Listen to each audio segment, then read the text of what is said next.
Bon, ça sera très peu classique, hein, la manière de faire, que je vais faire tout à l'heure. Bon, de toute façon, le titre c'est Idéologie, hein, Pharaon d'Égypte, idéologie et pouvoir. Moi, le moins important c'est pouvoir.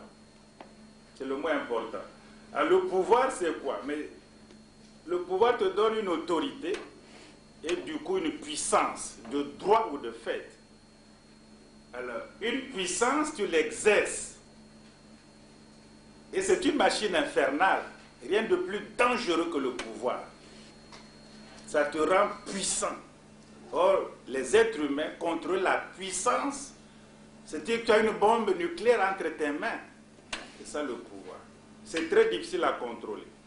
Alors, qu'on soit roi, peu importe. Qu'on soit empereur ou président de la République ou pharaon, peu importe. Ça dépend comment tu as exercé le pouvoir.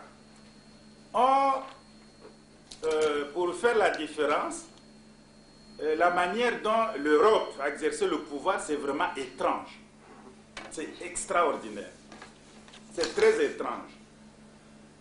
Par exemple, l'ostracisme. J'exerce le pouvoir et il y a l'ostracisme. C'est-à-dire, dans la Grèce ancienne, c'est une procédure qu'une assemblée de citoyens utilisait pour bannir, exiler, expatrier pour 10 ans un homme politique dont on soupçonnait simplement les ambitions ou la puissance. On le bannissait. Pendant 10 ans, il est exilé, il est banni. C'est le pouvoir. On dit que non, toi tu ne viens plus ici pendant 10 ans, tu es exilé. Or, en Égypte, ce ne sont pas les ambitions qui manquaient. Il y a des vizirs puissants, des hauts fonctionnaires de l'État pharaonique, mais aucun fonctionnaire égyptien, aucun vizir n'a subi la peine l'interdisant de séjourner dans son propre pays. Aucun. Pendant 35 siècles. 35 siècles. Aucun. Il n'y a eu ni exil, ni expatriation, ni expulsion, ni bannissement, ni ostracisme dans l'Égypte antique. Et pourtant, les ambitions ne manquaient pas. Vous prenez le bagne. Qu'est-ce que le bagne? Le bagne, c'est un établissement ou un lieu où on t'envoyait pour subir la peine des travaux forcés. Et les colonies guyanaises, antillaises savent de quoi il s'agit. C'est le bagne. Donc, c'est surtout les bagnes coloniaux. Tu vois, ceux qui ont peuplé les Antilles, les Amériques, c'est des bagnards. La plupart du temps, des brigands, des bagnards. Ils partaient là-bas dans les colonies et pour faire les travaux forcés. Et le bagne n'a été supprimé qu'en 1942. 1942. Le bagne a été supprimé. Les travaux forcés ont été remplacés par cette époque par la réclusion à perpétuité. Tu ne faisais plus les travaux forcés, mais tu étais reclus à perpétuité. Mais personne n'a connu le bagne dans l'Égypte antique. Ni travaux forcés, ni réclusion à perpétuité. Hein? Pendant 1 siècle, 2 siècles, 3, 4, 10, 20, 30, 35 siècles. Ils n'étaient pas des anges en société, mais il n'y a pas de bagne. Le pouvoir ne connaît pas le bagne. La réclusion, tu vois. Et prenez les galères. Les galères. C'était une peine de criminel condamné à ramer sur les galères du roi. Tu vois. Et le fait d'être condamné aux galères a duré en Europe de l'Antiquité au XVIIIe siècle.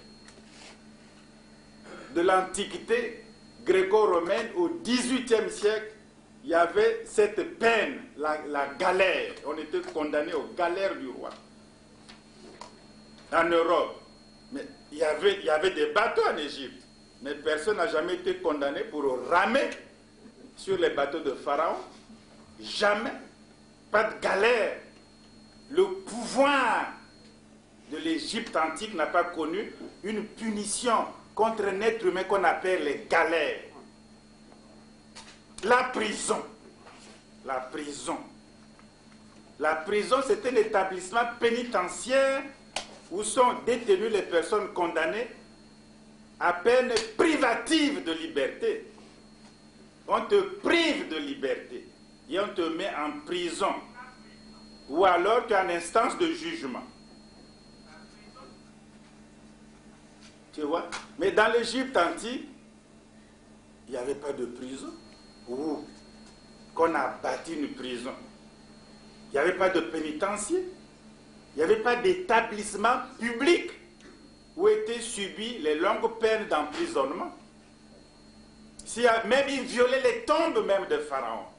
On les attrapait, on partait au tribunal, on faisait un jugement, on les gardait dans une place qui s'appelle Seth, c'est-à-dire une simple place, en attendant que le Pharaon dise ce qu'il fallait faire. Ils n'étaient pas en prison et ils n'étaient pas condamnés à mort. Pourtant, ils avaient violé les tombes des pharaons. Personne n'était privé de sa liberté dans l'Égypte pharaonique. Personne. Il n'y avait pas de lettre de cachet. Ou alors de cul de basse-fosse. C'est-à-dire parfois, le cachot était souterrain. Une prison souterraine, ce qu'ils appellent cul de basse-fosse. Il n'y a pas. On essaie de fabriquer les termes égyptiens qui veulent dire prison. C'est faux. Ça, c'est simplement le paradigme occidental qui voudrait à tout prix trouver des prisons dans l'Égypte ancienne. Mais les bâtiments sont où? Et qui en parle? Pendant 35 siècles, on aurait vu quand même que voici qu'un tel était en prison, qu'on a libéré. Même les ennemis de guerre étaient en prison. Où? Il n'y a pas de bâtiment public. Et la torture, torturer quelqu'un, le pouvoir peut te torturer. Ou être heureux qu'on te torture. Et envoyer des tortionnaires te torturer. C'est-à-dire que c'est un supplice physique qu'on fait subir à une femme ou à un homme. Alors, qui a été torturé dans l'Égypte antique? Qu'on l'a battu, qu'on l'a torturé, et qu'on l'a brûlé le feu, qu'on a mis au feu là pour qu'il ait des aveux. Quel nom de qui? Quelle date? Quelle période? Où sont les textes? Il n'y en a pas.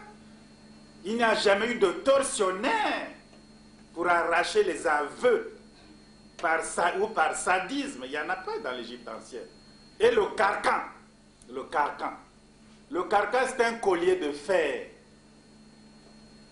qui servait à attacher le criminel au poteau d'exposition. Voici un criminel, on met un collier de fer, on l'attache pour l'exposer, pour que d'autres n'imitent pas.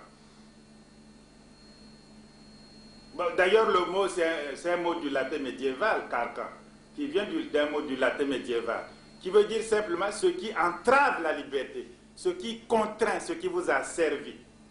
Mais personne n'a jamais fait usage de carcan dans l'Égypte antique, contre un Égyptien ou une Égyptienne. Ici, les sorcières, on les livre au carcan, ou les prétendus. Où sont les faits?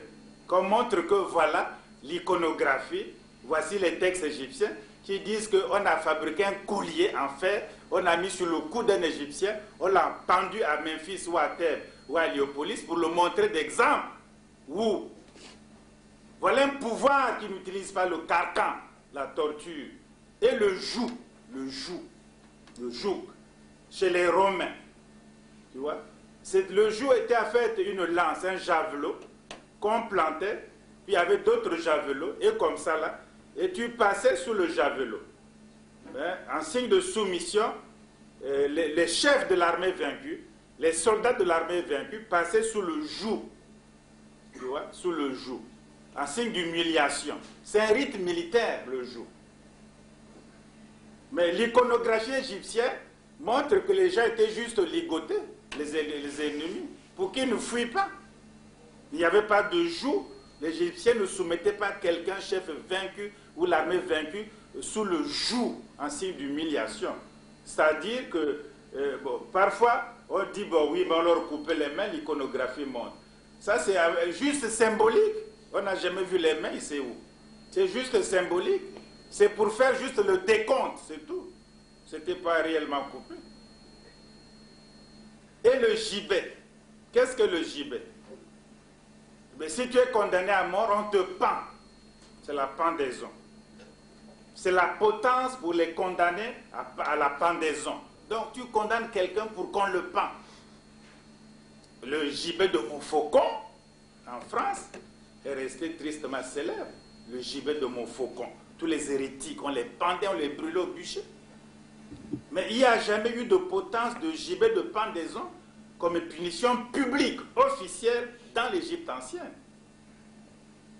Il n'y a pas non plus la croix, crucifier quelqu'un, comme ils ont crucifié le Christ.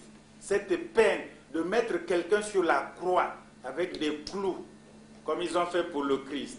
Il n'y en a pas en Égypte ancienne. Tu vois? Et qu'est-ce qu'on appelle les gémonies? Dans l'Antiquité romaine, hégémonie, ça veut dire l'escalier. C'était au flanc sud-ouest du Capitole. Et on t'exposait là-bas, donc les gens pouvaient te voir. Et avant qu'on te jette dans le Tibre, dans le fleuve, donc tu montes l'escalier, on te voit là-haut, une manière de fumer la cigarette pour un condamné. On donne même au condamné, quelle ironie, une cigarette.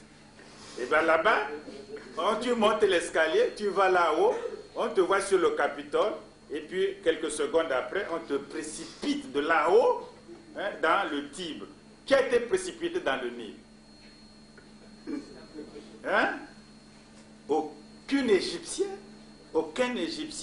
n'a été livré au mépris public et supplié puis jeté dans le Nil par un escalier. D'ailleurs, c'est des gémissements d'ailleurs, les gars ils gémissaient.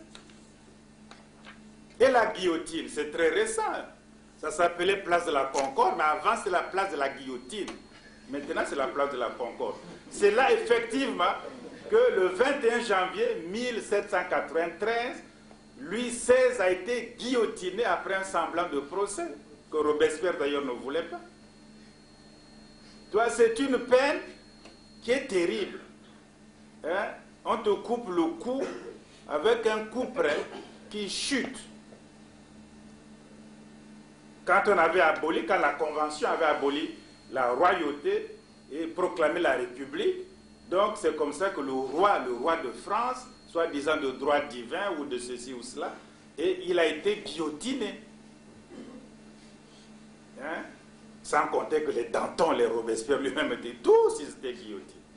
Mais quelle est cette folie-là de guillotiner, de couper les coups, même à 200 types à la fois? Place de la Concorde, le mot Concorde est significatif, c'est une place de sang. Et la peine capitale.